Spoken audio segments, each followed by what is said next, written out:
All righty. Good evening, everyone. My name is Jackie Hastings, and I am really excited tonight to be able to be on here and have the privilege of leading y'all for the Vision Driven Leader. We're on question number 3 and 4. And I swear, whatever I end up having to lead always ends up being something that I definitely needed to read and lead so I can get my stuff together, right? It's kind of funny how that all works out. So question 3 is, what do you want? Um, and how often are you asked this and how do you respond? I mean, how many times, even on simple things like, what do you want for dinner? I don't know. I don't know. What do you want? Where do you want to go? I mean, seriously, why do we do that? Is it because we don't want to hurt or disappoint the other person? We really don't care, or we haven't allowed ourselves the freedom to actually want or dream of something for ourselves. And so often, I think the reason we don't answer is out of fear of some sorts, fear of disappointing ourselves, fear of disappointing the other person, all those things. I think that that's one of the big reasons that we do that. So, I think that it's really important to look at that and keep asking a lot of questions on that to start off with. So then he starts talking about mission. We often mix those guys up.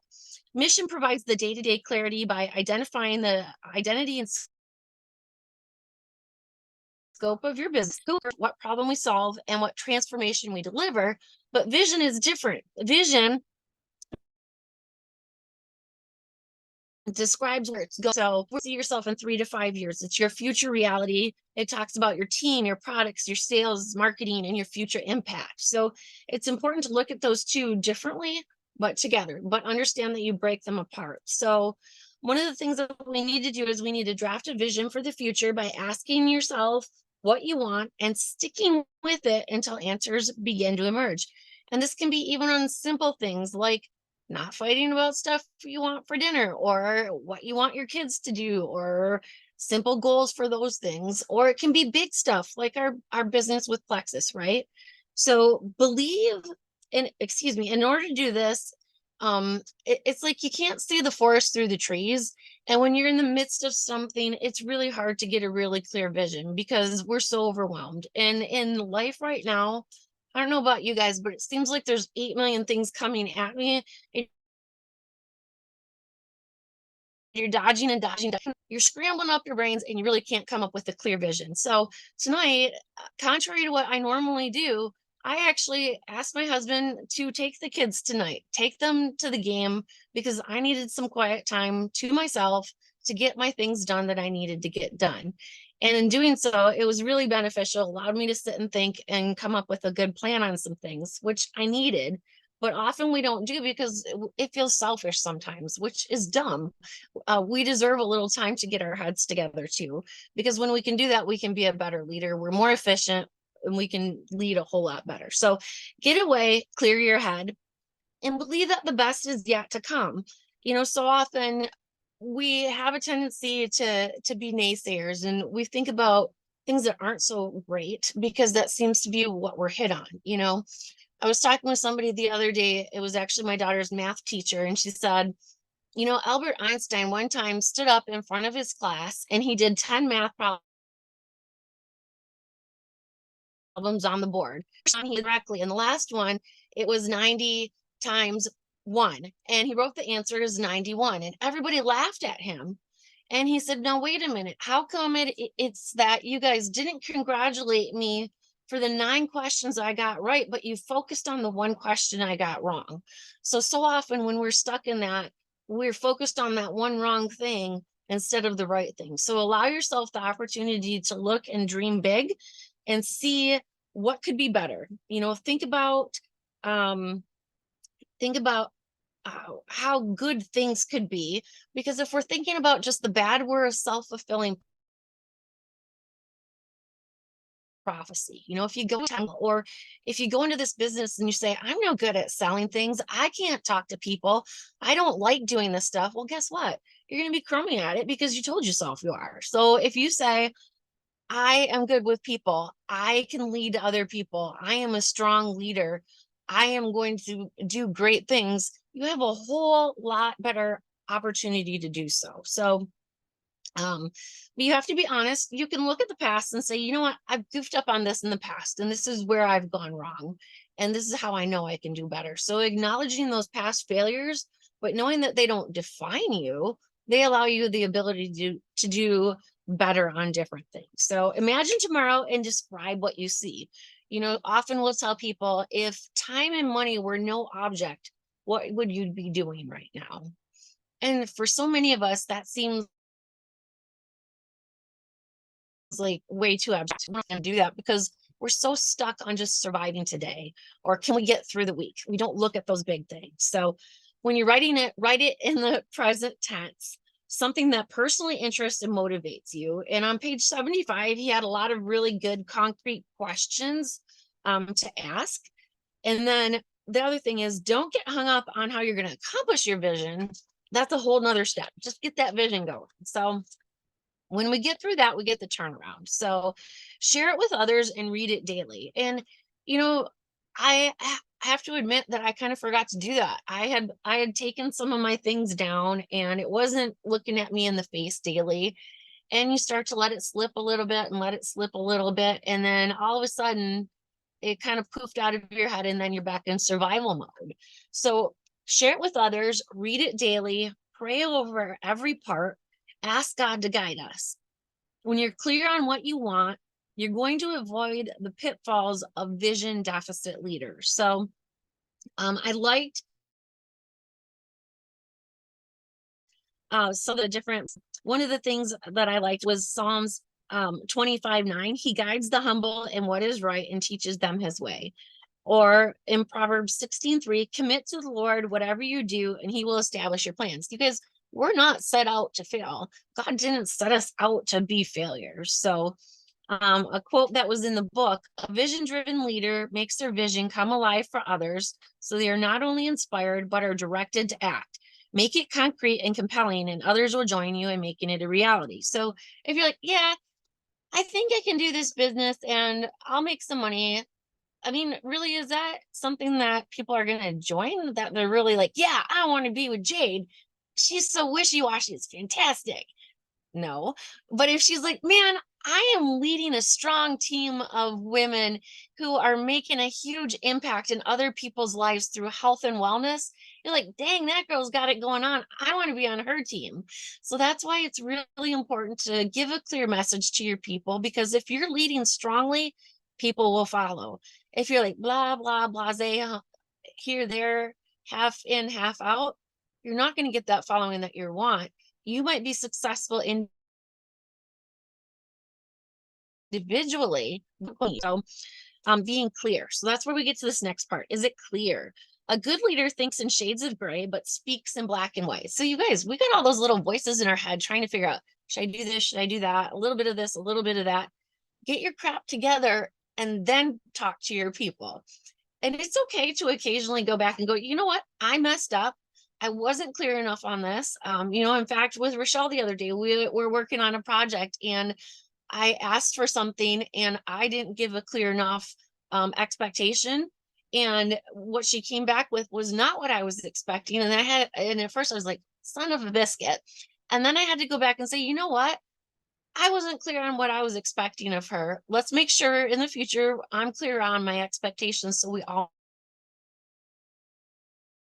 know where we're going. Also, it's important to do those things, because then it breeds confidence. If you're clear and you meet those objectives, you're feeling fantastic. So then we get to 5 steps to gain clarity, or excuse me, the vision grid. There's that whole square. If you're abstract and implicit, you get vague ideas and it's foggy. If you're abstract but explicit, your team is confused. You don't know anything there. If you're concrete but implicit, it's obvious to the leader, but it will be opaque to the team. If you're concrete and explicit, the team will be aligned and passionate about the future because your vision is clear. So it's kind of like, they were talking about driving in a snowstorm. If you don't know really where you're going, you can't see what's going on, your vision is poor, it's going to take you a whole lot longer to get there. And you're not really sure if you're going to make it because it's scary. So if you can give your team a clearer picture and a clearer path and the steps to get there, it's not going to be so scary for them. They're going to get there quicker, and they're going to feel more confident in doing so. So the clearer you are, the faster and more reliably you'll go. Goodness, that's a hard word to say. You have to look at your challenges, and they said the top three challenges leaders face is not having enough clarity to accomplish your vision and goals. So it's okay to admit you're unclear. You got to do that first. It's like any of these things that you've got issues with. First, you have to admit you have a problem. If you don't admit you have a problem, you don't have any way you can fix it, right? Recognize your blinders, ask for input, process the feedback, and then the last one, just start, get moving. Stepping forward helps bring things into focus. So, if you can't see something very well, you're gonna bring it closer to your face, or if you're in the over 45 crew like the rest of us, sometimes you have to hold it at a different angle, but still you're moving things into the position that it needs to be, and you're moving. And that's the main thing, is that you're moving. So don't ever accept from your people, I don't know. Follow up with, yes, just take a stab at it. So that's definitely gets them thinking, and over time and more questions, they'll start getting there. So vision isn't a once and done phenomenon. It's a complete process. So clarity without inspiration leads to boredom and disinterest, and inspiration without clarity leads to excitement without direction. So sometimes we'll see people that hop in and they'll be really excited, and that getting 3 people and getting to silver, and they're excited, but when they don't know where they're going after that, that starts to lead to some disinterest, because they don't really have all of that together. And that's where we can start to see some of that boredom, where people may kind of fall off track because they're not getting the results that they want. But it's a lot of times because they don't have a clear enough vision, um, and that's where they get a little lost. So with that, I'm gonna pause here and open it up if anybody would like to speak. Or I'm going to share with you some of my mission and vision that I've got in the works. And I have to say, I'm reworking these and making them better. So mission for me, wife and mother, child of God, serving the Lord, inspiring and empowering others through personal growth, health, and wellness opportunities. So that's what I do on a daily basis, right? That's different than my big vision. So the big vision, I'm leading a 5-star diamond team of strong men and women passionate about making a difference in others' lives through the medium of health and wellness products via network marketing to live a life of financial freedom. So that's the big picture. So I encourage you guys to look at your mission and your vision. And with that, I'm going to be quiet and let anybody speak who wants to.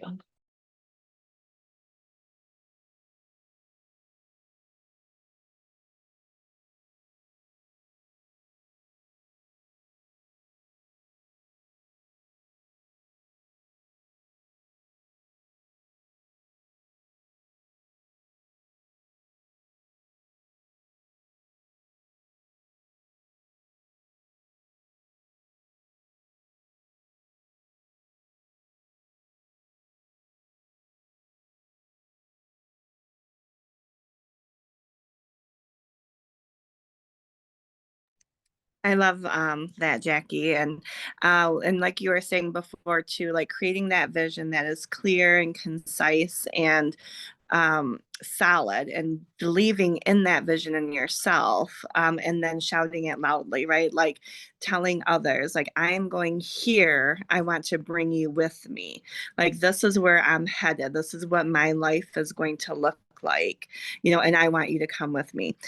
Calling them, a call to action to come with you, and also calling out the qualities in them on how to get there. And creating it all starts with that solid vision, though, that is created first. It's so true. I mean, so often we have so many people that we run into, or that we see, who just are really lacking any vision or clarity, or any, trust in themselves, or really anything. People have been really disillusioned. So I think calling out the good qualities in someone and telling them they're coming with you, is a really great way to do that.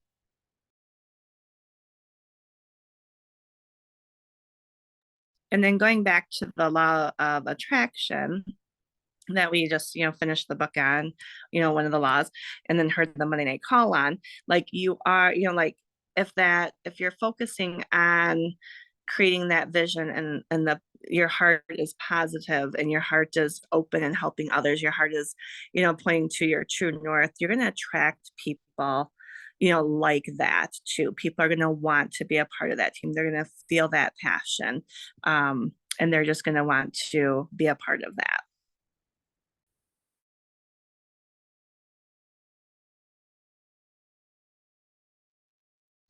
Yeah, and that's a good point. I really like this book because, not having a giant team, sometimes, I feel like I'm doing the same things. Like I see where I want to go and see, what rank I want to be or what life goals I have or whatnot. But it almost feels like you said, Jackie, kind of like you get scattered in life. You're in like multiple different directions. So I like how the book kind of pulls you back in to kind of find your focus again, put it into words. So that way, when I'm talking to my team and working on casting vision, I've already kind of pre-contemplated it and formulated it into something that I can pass along in a much more like easy way, something that makes sense. And it doesn't feel like this like overwhelming thing, or I can't like communicate it very well because I haven't like spent the time on what my vision is, what my, mission is. So it's definitely been interesting to kind of reflect through it all and do like my own personal vision statements and mission. Super good points there, Melissa. It's really hard to lead others if you're not leading yourself well. I mean, you can't, or you can only do it a little bit and only get so far. So that's oftentimes where we'll see people kind of peter out, and then they either realize they need to get back together or they don't and they fall off. So there's been a lot of different things that have happened and whatnot. So we've got all these different changes right now in our comp plan that are fantastic. It's a really great time to reconnect with people and say, you know what, I know life got crazy for so many people. Can we hop on the phone here real quick? I would really like to talk with you and reconnect with you, and you can start bringing those things back up and just talk about how you've re-solidified your vision and how you understand life got crazy and all of those things, and bring it back together and see if they're willing to follow along with. It's a great point.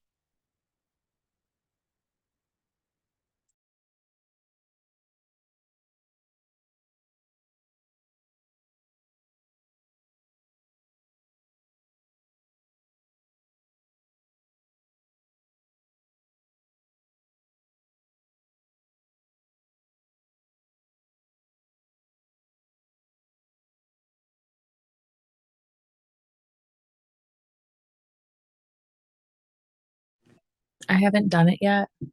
I haven't nailed. This is the part where I do struggle.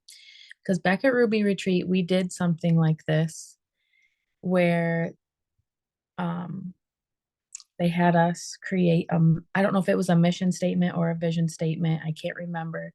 But I do remember not being able to actually make it. Like I wrote something down, but it was so hard to do. And this lays out so well. It kind of casts vision for how to do it. And yeah, so I will be doing that. I'll share with you for sure, Jackie, but it's really helpful just like laying it out super clearly. I liked it. When I appreciate that. And Jade, you're one of the people who grew really, really fast. And you have this passion and drive and excitement and all of that stuff. And now, you've had to change because that passion and drive and that quick instant stuff, now you've had to take on more leadership roles and learning about leadership and all of those things. And I think that it's definitely really good now to have these steps, to have that more clear, to improve your leadership, to improve all of our leadership. I think that'll be really good. Yeah, one more little thing that might be helpful to anybody, but like everyone knows I was like zing recruiting and then back. It wasn't like a crazy amount of recruiting. And I don't want to say like I was just gold, but I must have had some influence with people. I wasn't doing anything you're not doing, but my vision was different then because I didn't understand what it actually took to go to the top. Like I had some very naive expectations for what this was going to be like. And when I realized, okay, this is Christina and Brittany say easy is sleazy. And that is not this. So you gain like a sense of respect for it. And then it has helped me just recently start when someone's interested in the business. I'm like, I used to say, it's so easy. I used to say that stuff. And now it's becoming more of like natural to cast like a realistic vision for what it actually is about. So with the help of these books and all that stuff too.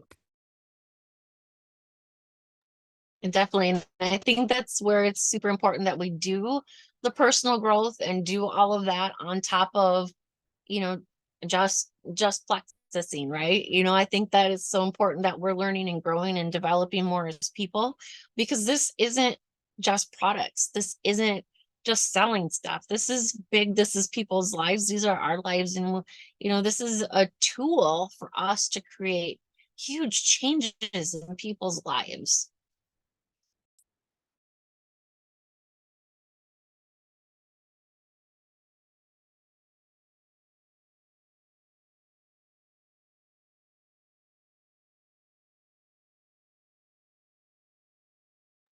Okay, I have one more. We were just on Ruby call and Fallon was talking about Courtney, her sister. And this entire time, not so much now, I had to really get out of my head, which some people are in their own heads and they don't even know it. That was me. Like you're in your own way and you don't even know until you do. And I was so afraid of people, like what they thought, different things. Like I thought I should be higher up, but I knew I wasn't, even though my rank was Ruby, like my points were Ruby. So I felt like I had all these weird feelings and now I don't, which is so great to not feel that way. But anyways, Courtney, who I thought was like way at the top of the company, she's an emerald. That's just a great rank. I want to be emerald. I'm not. But still, like she just shows up, like she's at the top and she still has things to work on. So the point I'm trying to make is Fallon said just this past week, she's been implementing new habits, new atomic habits, like little tiny habits stacked on top of each other. And one of them is like waking up early at like 5. And she's just been showing up differently. She's working the same amount of hours, but she's showing up differently. And she's already created like 2 new business builders this week. And she's able to cast, like, she talked about casting vision and things like that. But yeah, some like for me, this is my last thing I'll say. I've been working the same amount of hours this whole time and not really moving much. I mean, I have been, but you think you're going to move differently. But it's like, what are you doing in that time? So you can like learn how to be more productive in your time. And even people who are jewels do that too. So Very valid points. You can be a silver and show up as a diamond, or you can be a diamond and show up as somebody who hasn't even looked into the products. It's all in how you present yourself, but we can still be humble. Just super good points, Jade.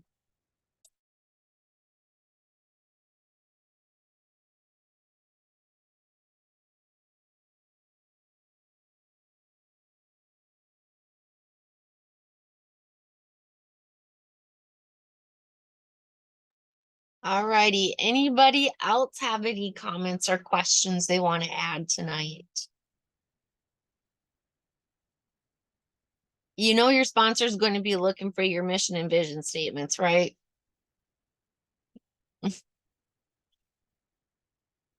Perfect. Well, thank you, everyone. I look forward to hearing and seeing more. And I kind of didn't want to put the book down. I wanted to keep reading because it really started to draw me in. But have a good night. Thank you, everyone.